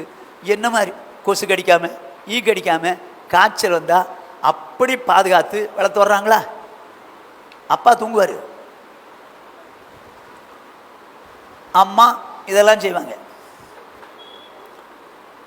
இந்த கரும்பு இருக்குதே, கரும்பு கரும்பு ஜூஸ் குடிக்க போயிருப்பீங்களே, விடுவான் பாருங்க, கரும்பை சுற்றுவான், அது அங்கே போய் விடும், திரும்ப அடிச்சுட்டு வந்து விடுவான், சுற்றுவான், ஜூஸ் வரும், அங்கே போயிடுவான்.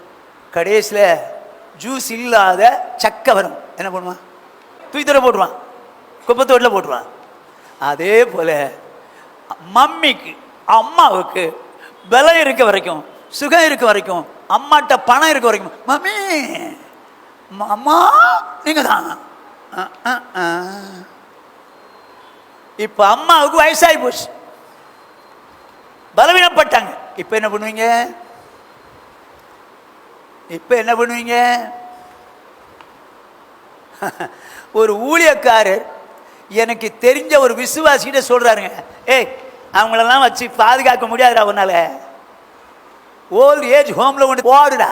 ஐயோ ஏங்க இவங்க எவ்வளவு தூரம், அதாவது ஈ கடிக்காம கொசு கடிக்காம அவ்வளவெல்லாம் பாதுகாக்கிறாங்க. சில பிள்ளைகளுடைய பெற்றோர், என் பிள்ளை இப்படி வியாதிப்பட்டிருக்குது ஆண்டவரே, இந்த பிள்ளை இவ்வளவு வியாதியில கஷ்டப்படக்கூடாது, எனக்கு வேண்டாம் அந்த வியாதியை தாங்க, என் பிள்ளைய காப்பாத்துங்க சொன்னவங்க எத்தனை பேர் தெரியுமா? பிள்ளை மேல அவ்வளவு கரிசனை, அவ்வளவு கரிசனை. ஆனா பிள்ளை வளர்றான், பெரியவனானா, ஆபீசர் ஆகிறான், இவங்க அம்மா வயசாகி போச்சு, கிளவி ஆகிட்டாங்க. இப்ப அவங்களால ஒண்ணும் செய்ய முடியல. ஏய் கிளவி சும்மா கிளவி, ஐயோ தாயை யாராவது அசட்டை பண்ணீங்கன்னு பார்த்துக்கோ. தாயை அசட்டை பண்ண முடியாதுங்க. அசட்டை பண்ண, அதுவும் எப்போ? வயதாகும் போது. நல்லா இருக்கும்போது நல்லா கொடுப்பீங்க, வயசு அவங்க தான் நல்லா உதவி செய்றாங்கல்ல. ஆனா வயதாகும் போது அவங்களுக்கு உதவி செய்யறதுக்கு வசதி இல்லை. அதனால என்ன செய்றாங்க? ஆனா நிறைய பிள்ளைகள் என்ன பண்ணுவாங்க தெரியுமா? பெத்தவங்க கேட்டு, இந்த பெத்தவங்கிட்ட பிள்ளைகள் கேட்கும் போது அம்மா இல்ல அது இதுன்னு ஏதாவது சொல்றாங்கன்னு வச்சுங்க, ஏய் நீ ஏன் என்ன பெத்த, நீ ஏன் என்ன பெத்த அப்படின்னு கேட்கிற பிள்ளைகள் உண்டா? ஏங்க இப்ப நான் அப்படி சொல்றேன், எனக்கு எங்க அம்மா இருந்தாங்க, எங்க அப்பா இருந்தாங்க, இப்ப இல்லை. நான் அந்த தாய் தான் வேணும், அந்த அப்பா தான் வேணும்னு நான் கேட்டேனா? இல்லை, எங்க அம்மா அப்பாவும் எனக்கு இவன் தான் வேணும்னு கேட்டாங்களா? இல்லையே. அப்போ கொடுத்தது யாரு? தேவன். பிள்ளை கொடுத்தது தேவன்.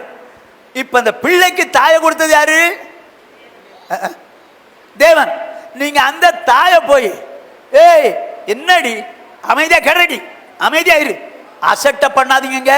ஏசாயா தீர்க்கதரிசி, ஏசாயா ஜீசஸ் 45ஆம் அதிகாரம் 10 தகப்பனை நோக்கி ஏன் ஜனிப்பித்தா என்றும், ஜனிப்பிக்கிறது என்ன? உருவாகுறது. தகப்பன் இல்லாத பிள்ளை உருவாக முடியாது.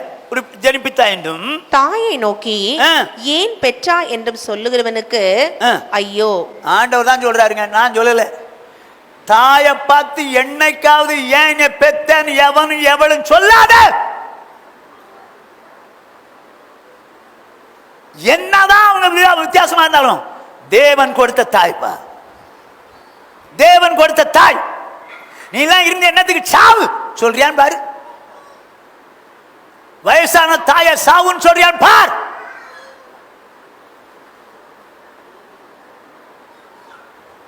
ஜாகிரதை.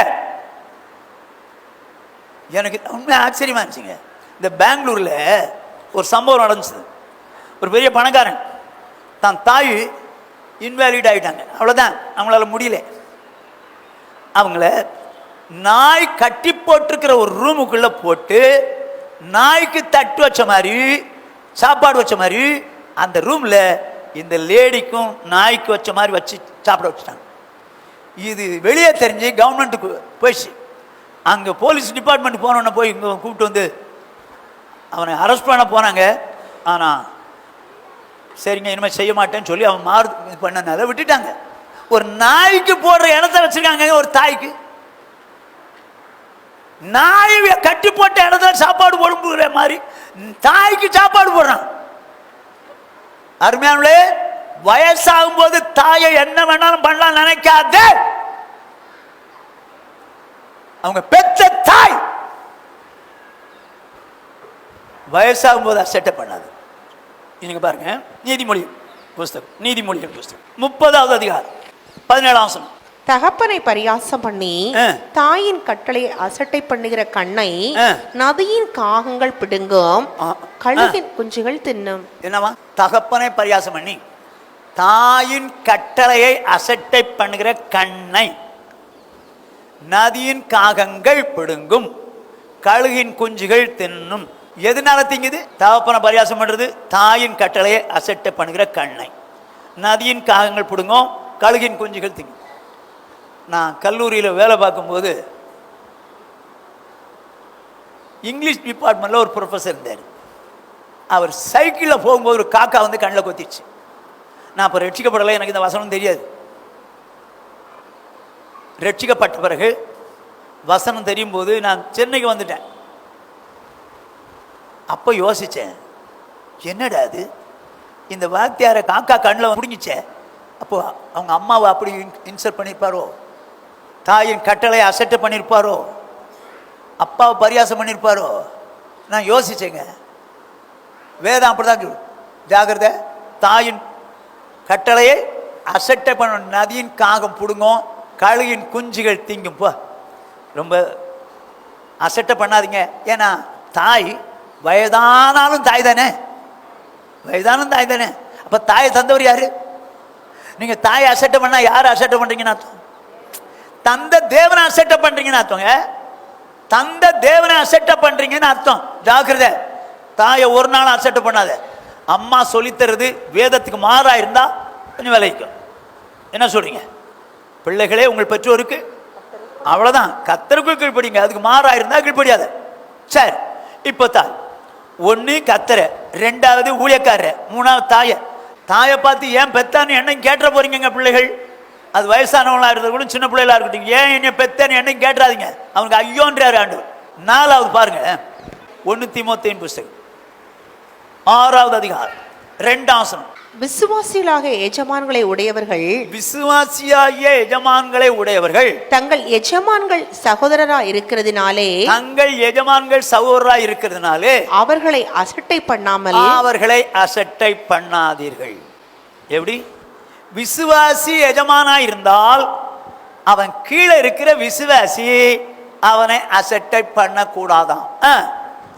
நல்வேலையின் பலனை பெற்றுக்கொள்ளுகிற அவர்கள் விசுவாசிகளும் பிரியருமா இருக்கிறபடியால் அவர்களுக்கு அதிகமாய் ஊழியம் செய்ய கடவர்கள். இந்தபடியே போதித்து புத்தி சொல்லு. இப்ப விசுவாசியான எஜமானுக்கு அதிகமாய் ஊழியம் செய்ய கடவர்கள். அவங்க என்ன பண்ணக்கூடாது? அசட்டை பண்ணக்கூடாது. அந்த எஜமான் கிடக்குறான், அவங்க கூட கிடக்கான் அப்படிலாம் சொல்லிக்க போறீங்க. அவன் யார் தெரியுமா? உங்களுக்கு சகோதரன். அந்த விசுவாசியாகிய எஜமா உங்களுக்கு சகோதரன். அப்படி இருக்கும்போது அவனுக்கு எப்படி செய்யணுமா?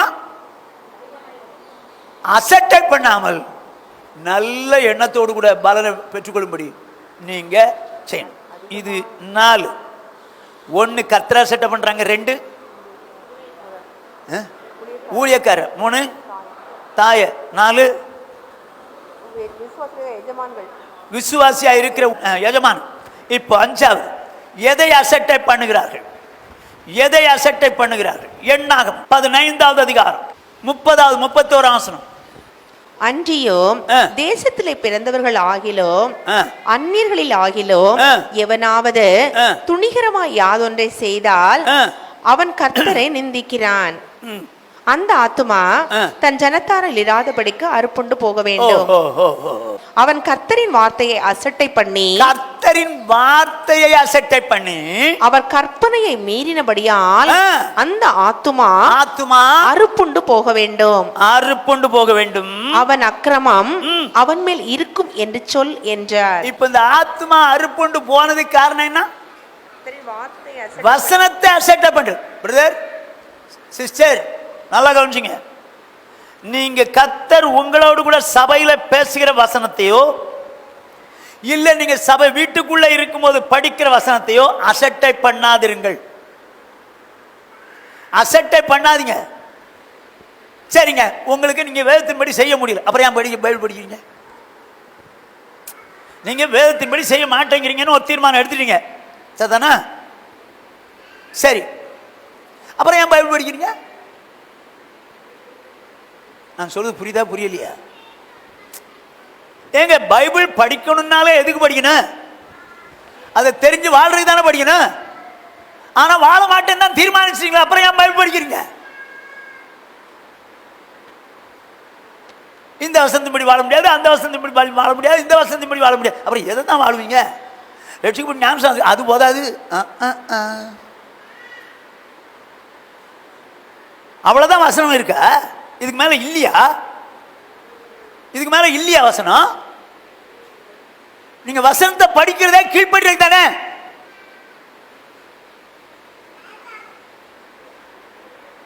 அவங்க ஆத்மா அறுப்புண்டு போயிருமாங்க, ஆத்மா அறுப்புண்டு போயிருமா? அவருடைய வார்த்தையை நீங்க அசட்டை பண்ணீங்கன்னா ஆத்மா போயிருங்க.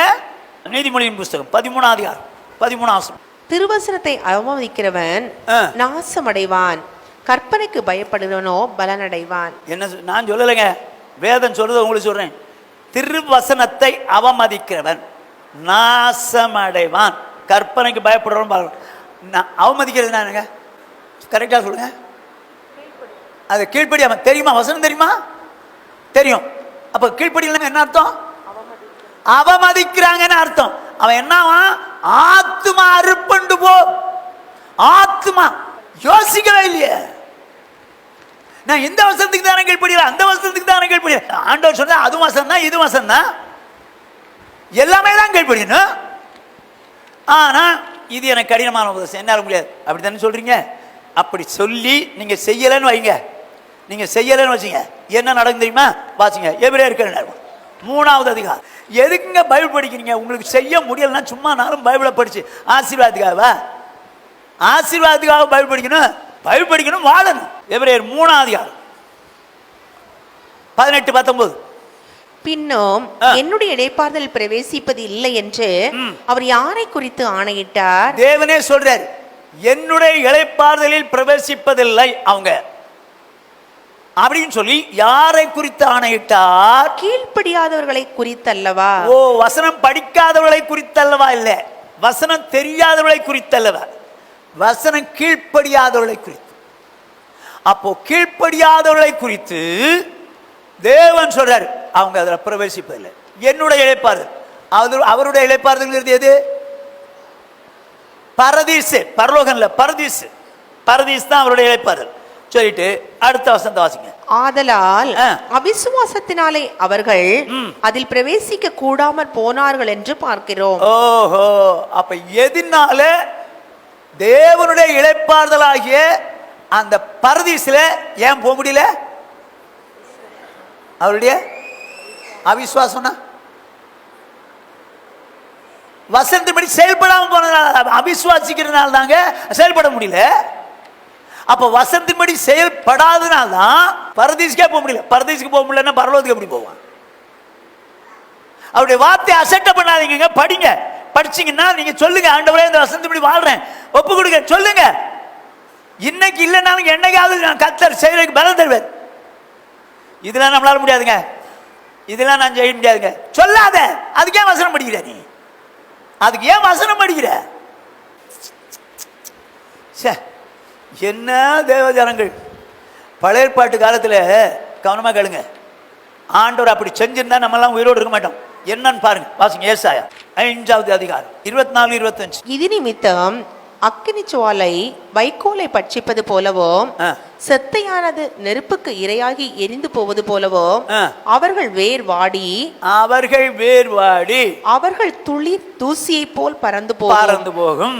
அவர்கள் சேனைகளின் கர்த்தருடைய வேதத்தை வெறுத்து, அவர்கள் சேனைகளின் கர்த்தருடைய வேதத்தை வெறுத்து இஸ்ரவேலில் உள்ள பரிசுத்தருடைய வசனத்தை அசட்டை பண்ணினார்களே. இஸ்ரவேலின் தேவனுடைய வசனத்தை அசட்டை பண்ணினார்களே. சொன்னவர் கர்த்தர், அவருடைய வார்த்தை அசட்டை பண்ணினார்களே. ஆகையால் கர்த்தருடைய கோபம் தமது ஜனங்களுக்கு விரோதமாய் மூண்டது. அவர் தமது கையை அவர்களுக்கு விரோதமாய் நீட்டி பர்வதங்கள் அதிரத்தக்கதாயும் அவர்கள் பிணங்கள் நடு வீதிகளில் குப்பையாய் போல் ஆகத்தக்கதாயும் அவர்களை அடித்தார். அவர்களை அடித்தார். இவை எல்லாவற்றிலும் அவருடைய கோபம் ஆறாமல் இன்னும் அவருடைய கை நீட்டினபடியே இருக்கிறது. வேதம் சொல்ல கவனிச்சுக்கோ. வசனத்தை கை கொள்ளாதனால கர்த்தருடைய கோபம் மூண்டதாம். அவர் தமது கையை அவளுக்கு விரோதமாய் நீட்டி பர்வதங்கள் அதிரத்தக்கதா அவள் பிணங்கள் நடுவீதியில குப்பை மாதிரி கிடக்கிற மாதிரி பண்ணிட்டார். இது பழைய ஏற்பாட்டில் உள்ளது. புதிய ஏற்பாட்டில் அந்த மாதிரி செஞ்சோன்னா ஒரு பயம் இருக்க மாட்டோம். தெரியுமா உங்களுக்கு? ஆனா புதிய ஏற்பாட்டில் என்ன சொல்றாரு பாருங்க.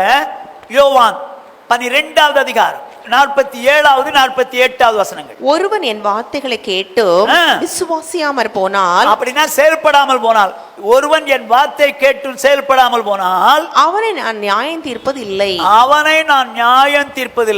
நான் உலகத்தை நியாயம் தீர்க்க வராமல் உலகத்தை ரட்சிக்க வந்தேன். என்ன சொல்றாரு? என் வார்த்தையை கேட்டு அதன்படி செய்யலன்னா என்னவா? நான் உங்களை அடிக்க மாட்டேன், சாகடிக்க மாட்டேன். நான் உங்களை சாகடிக்க மாட்டேன். ஏன் தெரியுமா? நான் எல்லாரையும் காப்பாற்ற வந்திருக்கேன்.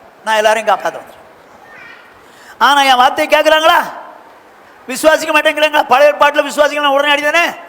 ஆனா இப்ப அடிக்க மாட்டேன்றார், காப்பாற்ற வந்ததுனால. சொல்லிட்டு என்ன சொல்றாரு பாருங்க.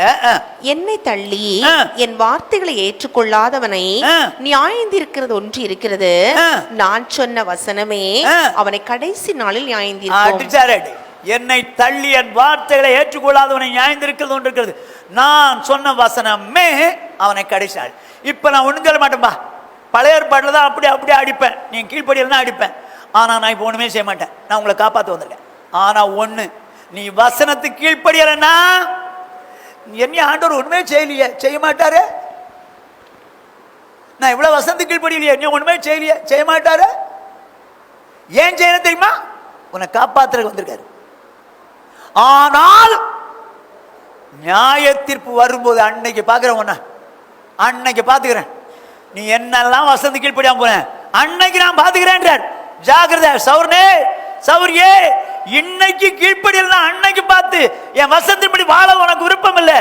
ஆகவே நரகத்துக்கு போனா என்ன பண்ணுவேன்? சோ கர்த்தருடைய வார்த்தையை அசட்டை பண்ணுகிறது. 5வது 6வது 1 கொரிந்தியர் 11ஆம் அதிகாரம் 22ஆம் வசனம். வார்த்தையை அசட்டை பண்றது. இங்க பாருங்க.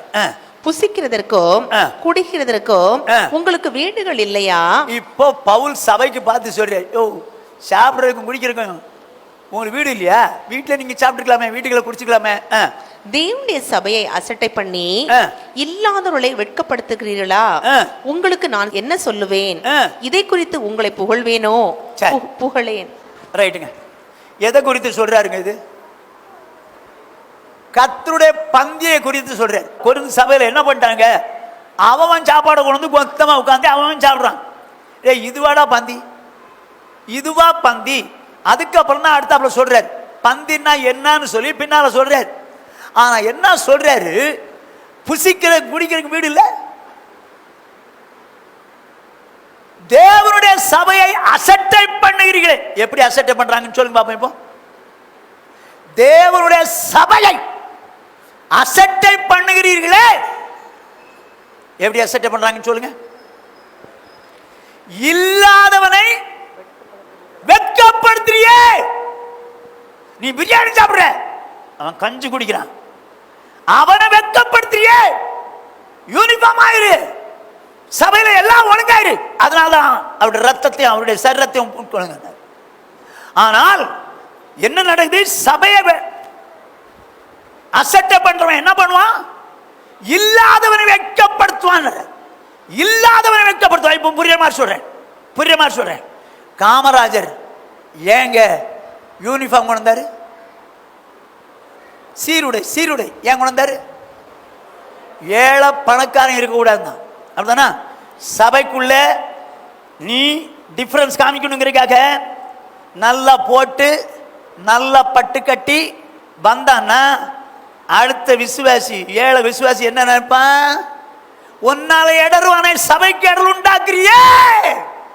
எல்லாம் யூனிஃபார்மா இருந்துட்டா, அப்படின்னா புரியுதா உங்களுக்கு? சபையை அசட்டை பண்ற, இல்லாதவன் அசட்டை பண்றியே. ஏங்க எனக்கு வசதி இருக்குங்க, கொத்து கொத்தா போடுவாங்க, அவளுக்கு இல்லைன்னா நான் என்ன பண்ணிட்டேன்? அப்போ அவளுக்கு வேதனையா வராதா? உனக்கு வசதி இருக்குது, பட்பட்டா கட்டுற, அவளுக்கு இல்லை. அப்ப அவளை நீ வேதனைப்படுத்தலையா?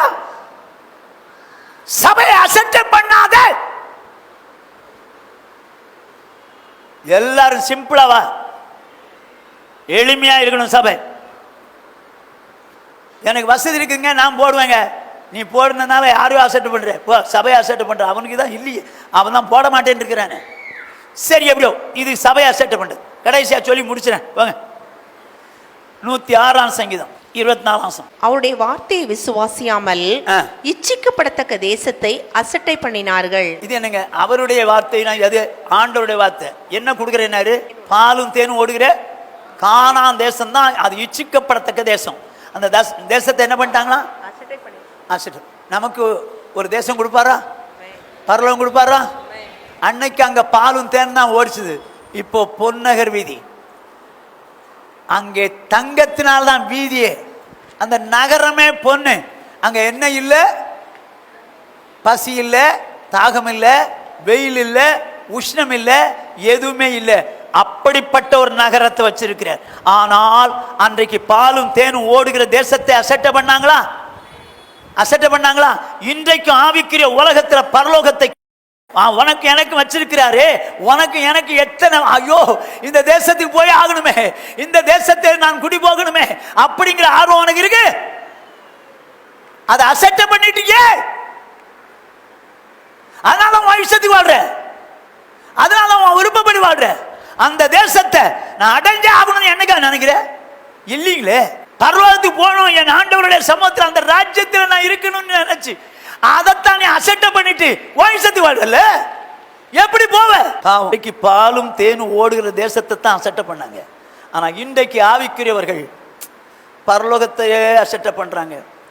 தங்கரத வீதி, நகரமே தங்கம், அஸ்திவாரங்கள் எல்லாம் விலையேறப்பட்ட கற்கள், அத்தனை மேன்மையான ஒரு ராஜ்யத்தை அசட்டை பண்ணி சுய இச்சைகளின்படி வாழ்றாங்க. என்ன செய்ய போற? அசட்டை பண்ணுகிறார்கள். ராஜ்யத்தை அசட்டை பண்றாங்க. முதல்ல கர்த்தரை அசட்டை பண்ணாங்க. கர்த்தரை எப்படி அசட்டை பண்ணாங்க? முன்னாட்கள் நல்லா இருந்துச்சு. ரெண்டாவது எப்படி கர்த்தரை அசட்டை பண்றாங்க? மனம் மேட்டிமையாகி, அப்படிதானே? மனம் மேட்டிமையாகி அவருக்கு உரமா இருக்கிறாங்க. ரெண்டு, அதுதான் கர்த்தரை அசட்டை. மூணாவது, ரெண்டாவது யார் அசட்டை பண்றாங்க? ஊழியக்காரன். மூணாவது தாயை. நாலாவது விசுவாச முதலாளிய. அஞ்சாவது எதை அசட்டை பண்றாங்க? கர்த்தருடைய வார்த்தை. ஆறாவது சபையை அசட்டை பண்றாரு. நான் எப்படி வேணாலும் வருவேன், ஜிக்கு ஜிக்கு ஜிம்மி ஜிக்கு ஜிக்குன்னு வருவேன், அப்படிதான் வருவேன். நீ வந்தா வா, நான் போனா போ. சபையை அசட்டை பண்றது. ஏழாவது பரலோகத்தை அசட்டை பண்றாங்க. என்ன? என்னை கனம் பண்ணிகளை நான் என்னை அசட்டை பண்ணினால் என்ன செய்யலாம்? ஆண்டவரே உங்களை கனப்படுத்த விரும்புகிறேன், என்னை ஒப்பு கொடுக்குறேன். ஆண்டவரே நீங்கள் விரும்புகிற மாதிரி நான் உங்களை கனப்படுத்த விரும்புகிறேன்.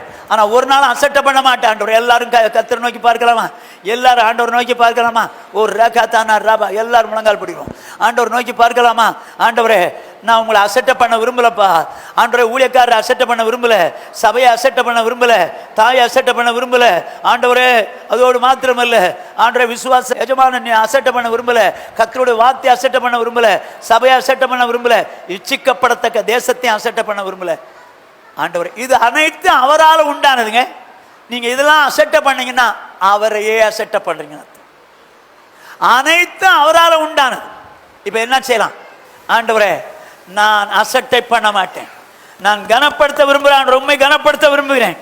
ஆண்டவரே, அப்படிப்பட்ட ஒரு வாழ்க்கை எனக்கு தாங்க. ஆண்டவரே, அப்படிப்பட்ட ஒரு வாழ்க்கையை தாங்கப்பா. நான் உண்மை அசட்டை பண்ண விரும்பல, உண்மை கனப்படுத்தி வாழ விரும்புகிறேன். ஆண்டவரே, ஒப்பு கொடுக்குறேன். ஆண்டவரே, எல்லாம் வாய்த்தரன்னு சொல்லி பாருங்க.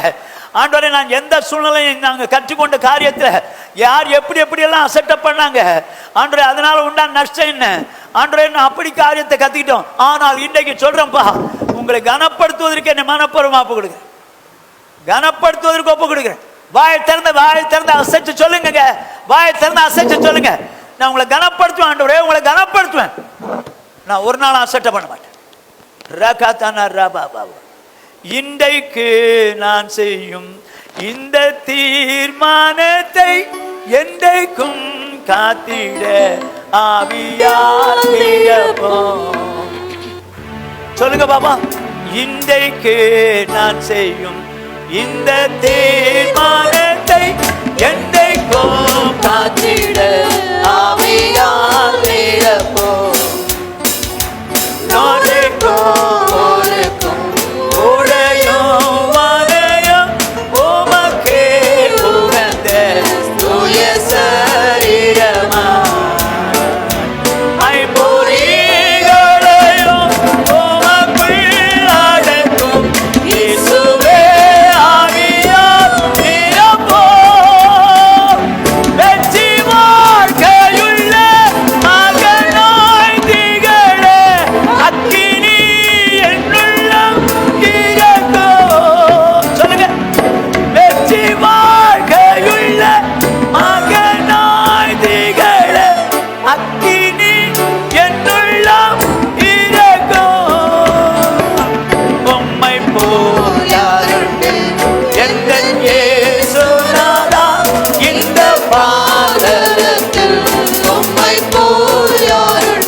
இந்த பாடலை ஜெபமா சொல்லுங்க பாப்போம்.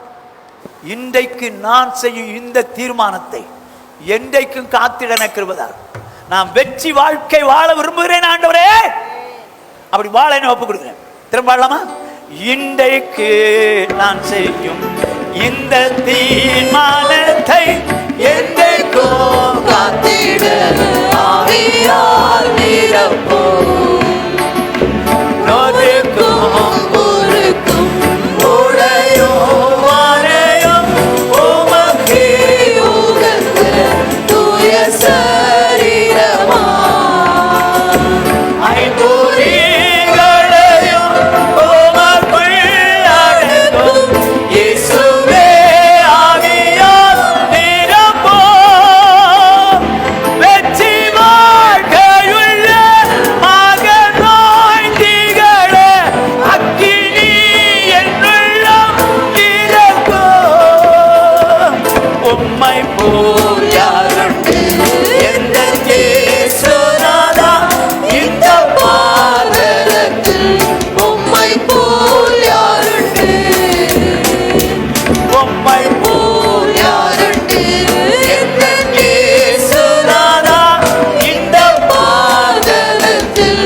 எங்களை நேசிக்கிறேன் எங்கள் மகா பரிசுத்தமுள்ள பரலோக பிதாவே, உம்முடைய பரிசுத்தமுள்ள நாமத்தை வாழ்த்தி ஸ்தோத்திரிக்கிறேன்.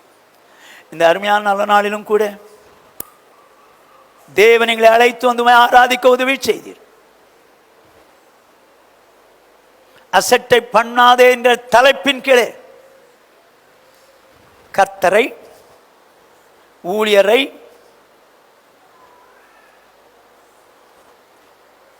தாயை, விசுவாச எஜமானை நாங்கள் அசட்டை பண்ணாதபடிக்கும், அதோடு மாத்திரமல்ல இந்த தகப்பனே, சபையை அசட்டை பண்ணாதபடிக்கும், உம்முடைய வார்த்தையை அசட்டை பண்ணாதபடிக்கும், பரலோக ராஜ்யமாகிய தேவ ராஜ்யத்தை நாங்கள் அசட்டை பண்ணி வாழ்ந்து விடாதபடிக்கும் என்னை எங்களையும் எங்கள் சபையை காப்பாற்றுவீராக, காப்பாற்றுவீராக.